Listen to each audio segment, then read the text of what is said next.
Brighton's minus 154 against Fulham. Brighton's at home. The Amex, Fulham's plus 450. Like I said, the draw is plus 280. I mean, I can't look at this Come number next to on. Brentford and do it. That Brighton do it. Brentford, Brighton, same team. Um, Even with the Fulham, man. Deserby magic, BJ though. I mean, you're just gonna keep riding this bus. Yeah, I mean, why not? I mean, this is Got a screwed spot I've last had. week. I know this is a spot I've had circled for a few weeks now. I mean, Brighton, I think this is too low. So I have Brighton projected at minus 205.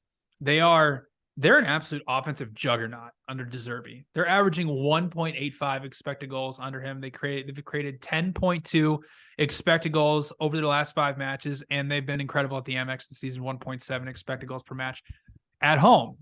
Additionally, they've been incredibly dominant against non-Big Six sides, plus 8.6 expected goal differential. And the last time they faced Fulham, they lost them 2-1 at Craven Cottage, but they did win the expected goals battle 1.4 to 0.7. And the Fulham defense, it has to regress at some point, right? It has to. They're way overdue. Since the World Cup break, they've conceded 4 goals off of 10.1 expected.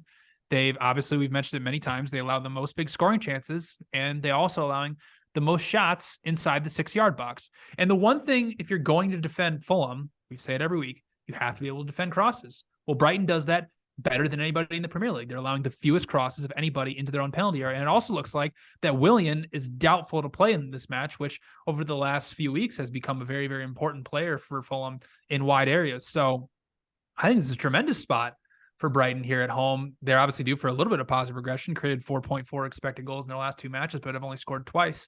So Brentford and Brighton, what better way to spend a weekend than watching 2 of our favorite teams gather all 3 points?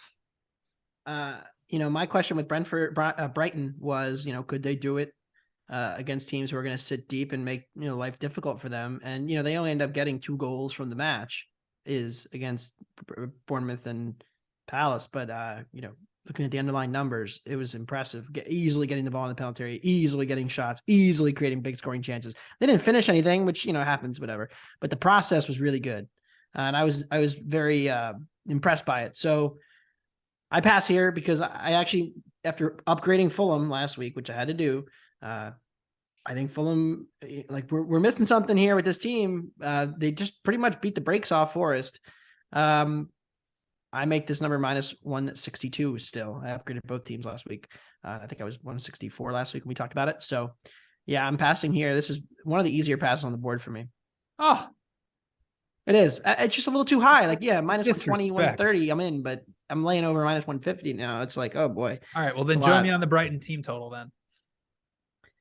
I'm telling you, man, the Fulham midfield is effectively keeping teams out of the penalty area. Once they get there, it's ugly with Ream and whatnot. But they do a good job of keeping teams out of their penalty area, and some of the expected threat numbers aren't that terrible either. So I don't know what to make of this team anymore.